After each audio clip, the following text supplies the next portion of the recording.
kowa ya ci ladan kuturu sai ya masa aski. yan bokon ma ƙarya ne, mu mun riga mun sani mutum ya bokon ya launa aikin banza da duk aje a gama karatun a banza ne, haka mu ba abin da za a faɗa mana.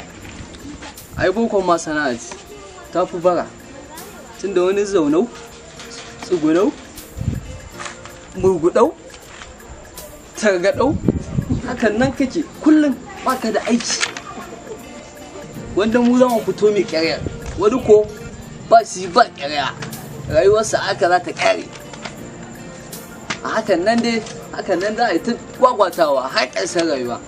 To Allah dino bokon da ba komai za ka samu ba, da Qur'ani ka sauke da yanzu kana nan kana ba da hadda, amma yanzu ba ga ka kare da zaman banza a gari. Mu mun gode wa Allah muna samun kuɗi, kuma nan kake tambaya na 20 goma baka, kuma ina kwatantawa dai a fitilci.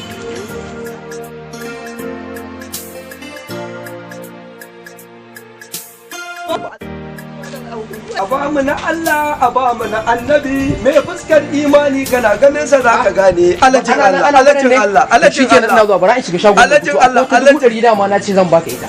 Ina zuwa bara in shiga. Allah sarki alajin to ya ka mutu. Alajin Allah kenan. Ba ka da rai, yana 100 yake ne ba sai ka.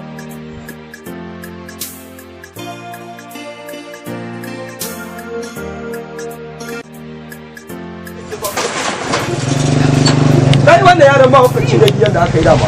Danyen mahaukaci ne kai. Wani mahaukaci kuna zuwa kuna tsaye akan hanya kuna tare muna tani hanya, ai Allah ne ya rufa maka asiri. Tun shekaran jiya in taho ba dan nayi wani tunani ba, Allah da na gama da kai. Subhanallah. Alajin Allah.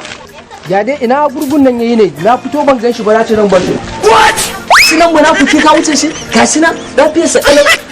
Gurgu ya dai ya naga ina ya hannun naka kuma naga yayi haka. Wallahi tallahi hannu yana nan, gashi ya koma, wallahi yana nan. Kafar fa? Wallahi kafar ma tana nan a yanda take, wallahi tallahi. Tana nan wallahi alajin Allah. Tana nan. Ai wannan da kake gani munafiki ne. Ai tun shekaran jiya na so in kashe ka, ba ni so mai ko kuma in mai da kai asalin mace ne. Ashe da ma matsalancin banza ne. Ku danna subscribe domin samun sababbin daɗaɗɗen